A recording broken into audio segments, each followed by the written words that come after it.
Sudah siap? Oke, satu, dua, action. Hai guys. Oke, kenalin, nama aku Clarissa. Aku Nadira. Hari ini kita mau apa ini, Klar? Kamu penasaran banget ya hari ini mau ngapain? Iya, ada apa sih ini hari ini? Oke, hari ini kita mau jalan-jalan buat nyari teman-teman kita nih. Mau tanya-tanya soal mitos dan fakta. Wah, menarik banget tuh, Klar. Oke, kita mau tanya-tanya nih soal mitos dan fakta tentang perencanaan. Kira-kira kamu penasaran gak, Dir? Penasaran banget. Soalnya ada apanya tuh, Klar? Jadi, supaya menarik dan teman-teman kita ini Excited juga. gitu ya. Jadi mungkin kita udah siapin sesuatu nih. Apa tuh, Dir? Hadiah. Oke, kita udah nyiapin hadiah buat yang mau kita videoin. Benar banget tuh. Daripada lama-lama nih dan buang-buang waktu, let's go. Check it out. Mitos atau fakta kalau belajar pelajaran itu susah? Itu mah mitos, apalagi kalau Bu Arya yang ngajar mudah dimengerti. Sini teman aku jelasin. Assalamualaikum warahmatullahi wabarakatuh. Baiklah teman-teman, tadi kan Clarissa udah nanya tuh, planning susah itu mitos atau fakta? Nah itu tuh sebenarnya mitos tahu. Planning itu nggak sesusah itu asal kita mau belajar. Nah di sini kami mau ngajak kalian untuk sama-sama belajar tentang menganalisis mode choice dan traffic assignment menggunakan metode all or nothing. Nah pembahasan selanjutnya akan dijelaskan oleh teman aku.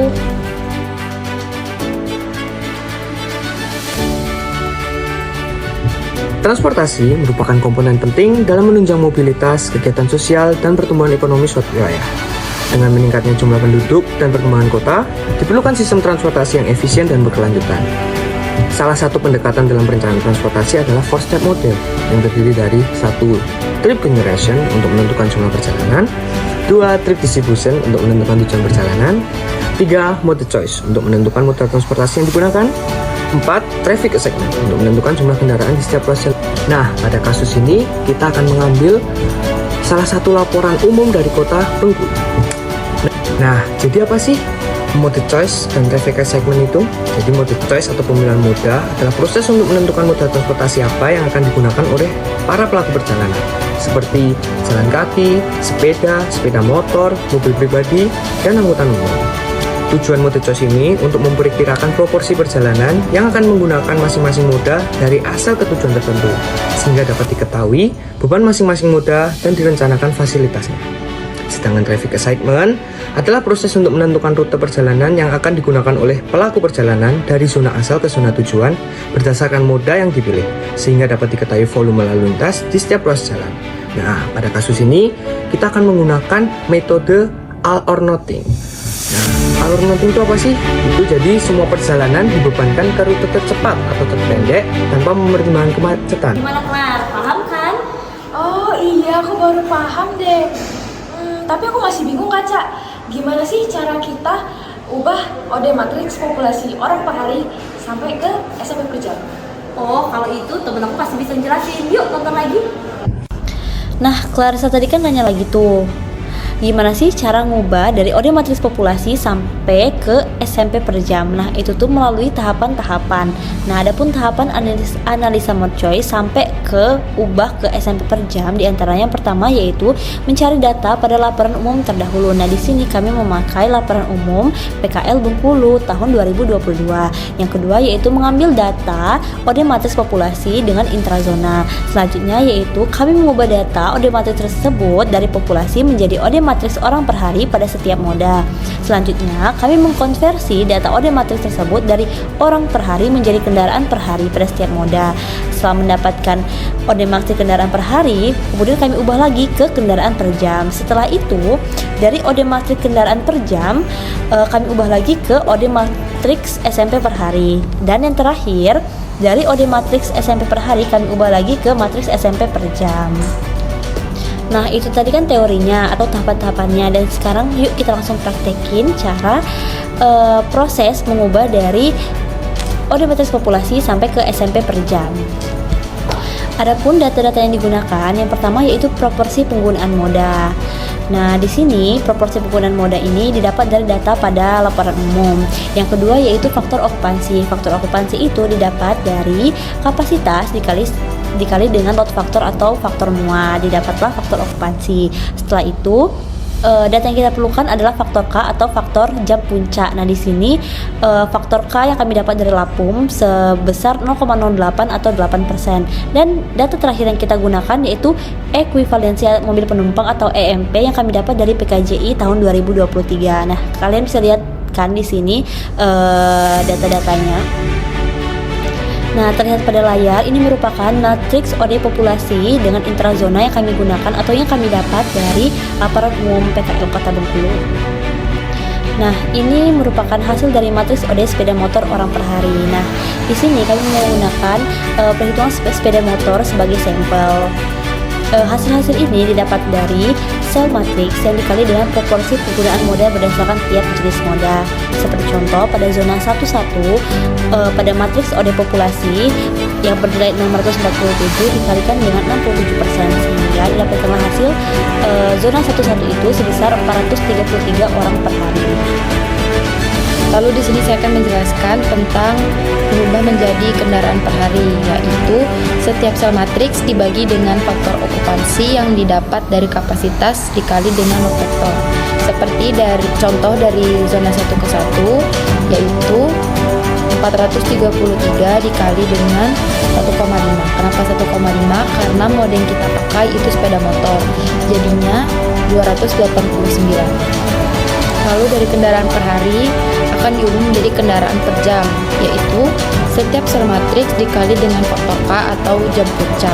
Seperti contoh pada zona 1 ke 1 itu terdapat dari data sebelumnya yaitu 289 dikali dengan faktor K-nya yaitu 0,08 menjadi 23. Oke, sekarang di sini aku mau jelasin cara mengubah matriks OD sepeda motor ke SMP per hari. Jadi kita lihat terlebih dahulu nih data matriks OD yang kendaraan per hari. Contohnya dari zona 1 ke 2 yaitu ada 1303 kendaraan per hari. Itu dikalikan dengan EMP yang sudah tertera di PKJI tahun 2023 yaitu 0,2 untuk yang sepeda motor hingga mendapatkan hasil 261 SMP per hari. Selanjutnya, mengubah matriks OD sepeda motor menjadi SMP per jam dengan mengalihkan matriks OD SMP per hari dengan faktor K atau jam puncak, yaitu pada data sebelumnya zona 1 ke zona 2 yaitu dari data sebelumnya 261 dikalikan dengan 0,08 hingga menghasilkan 21 SMP per jam. Dan untuk faktor K sendiri itu sudah tersedia pada Lapum kita. Jadi gitu Kaca. Mitos atau fakta kalau pembebanan lalu lintas itu tanpa memperhatikan kapasitas? Oh, itu fakta. Mari kami jelasin. Dari pertanyaan Clarissa tadi, jawabannya mitos ya. Kalau mau pembahasannya lebih lanjut, yuk kita belajar bareng-bareng. Sebelum menganalisa metode all or nothing, adapun tahapan-tahapannya, yaitu yang pertama, menentukan zona asal dan tujuan yang akan digunakan untuk menganalisis metode all or nothing. Selanjutnya, mengetahui titik sentroid dari zona yang diambil sebagai zona asal dan tujuan. Selanjutnya, menentukan rute dari zona asal ke tujuan menggunakan Google Maps. Selanjutnya, rute yang menghubungkan antara zona asal dan tujuan itu kita ambil. Selanjutnya, tentukan jenis jalan dan kecepatan bebas pada setiap rute. Selanjutnya, tentukan waktu bebas hambatan pada setiap rute menggunakan rumus. Yang selanjutnya, tentukan volume lintasan. Dan yang terakhir, jika sudah mengetahui waktu tercepat berdasarkan waktu bebas hambatan, maka volume lalu lintas yang terdapat pada rute dapat dialokasikan ke rute dengan waktu tempuh tercepat. Agar lebih jelasnya, mari kita coba langsung. Metode yang pertama, kita harus menentukan zona asal, tujuan, dan menentukan rute. Zona asal tujuan yang kita gunakan pada saat ini yaitu zona 6 dan zona 7. Zona 6-nya Beringin Raya dan zona 7-nya Bentiring. Yang selanjutnya kita menentukan titik sentroidnya. Setelah menentukan titik sentroid, kita masukkan ke Google Maps sesuai dengan gambar.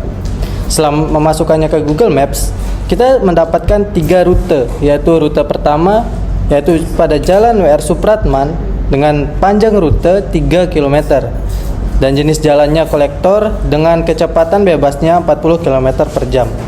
Rute kedua yaitu Jalan Budi Utomo dengan panjang 3,5 km dengan jenis jalan kolektor dan kecepatan bebas 40 km per jam. Dan rute ketiga yaitu Jalan lintas barat Sumatera dengan panjang rute 4,6 km dengan jenis jalan arteri primer dengan kecepatan bebas 60 km per jam. Setelah mengetahui panjang rute dan kecepatan rute, maka selanjutnya kita mencari T0 atau waktu bebas hambatan dengan rumus panjang jalan dibagi kecepatan bebas. T0 pada rute pertama yaitu 4,5 menit, rute kedua yaitu 5,25 menit, dan rute 3 4,6 menit. Baik, selanjutnya saya akan melanjutkan dari rekan saya yaitu matriks OD gabungan seluruh moda dalam SMP per jam. Nah, dari rekan saya tadi itu menjelaskan tentang metode Alor Noting, menentukan zona asal, tujuan, dan menentukan rute. Dari kita ambil sampel zona Beringin Raya di zona 6 dan zona 7-nya di Bentiring. Itu waktu tercepatnya didapat di rute pertama yaitu di Jalan W.R. Supratman. Dengan T0-nya waktu bebas hambatannya itu 4,5 menit atau dikonversi 4 menit 30 detik.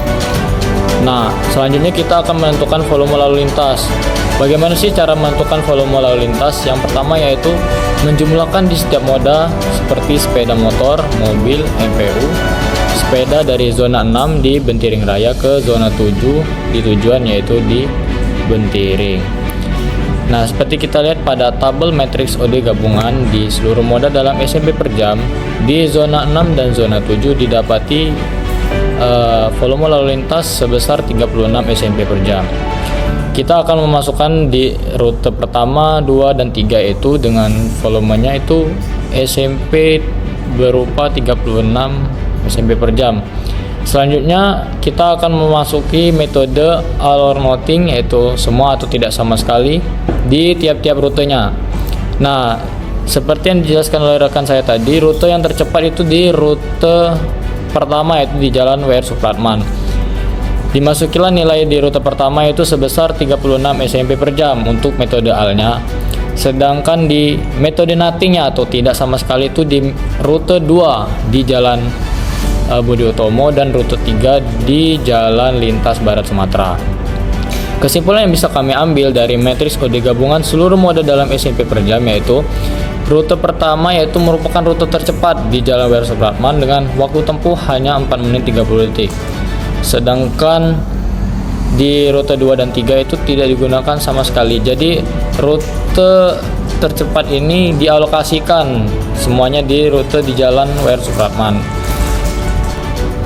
Jadi menjawab dari pertanyaan Clarissa tadi bahwa metode Alor Noting tanpa memperhatikan kapasitas itu adalah fakta, karena metode ini hanya memperhatikan waktu tempuh tercepat, tidak mempentingkan apakah nantinya jalan tersebut akan padat atau tidak, dikarenakan volume lalu lintas tersebut akan dialokasikan ke rute yang tercepat. Jadi, metode ini tidak direkomendasikan dalam analisis transportasi karena terlalu menyederhanakan kenyataan dan mengabaikan faktor penting yaitu kondisi lalu lintas. Gitu jawabannya. Nah, Dir, sekarang kamu udah tahu kan gimana cara pengerjaannya? Nah, Clar, tapi kok mereka kayak nungguin kita gitu ya, Clar? Oh iya, aduh, aku lupa di bawah dia. Terus gimana, Clar? Tadi. 1, 2, 3. Ih, dia kan bukan gara-gara kamu sih. Tadi. Can't take my eyes off of you.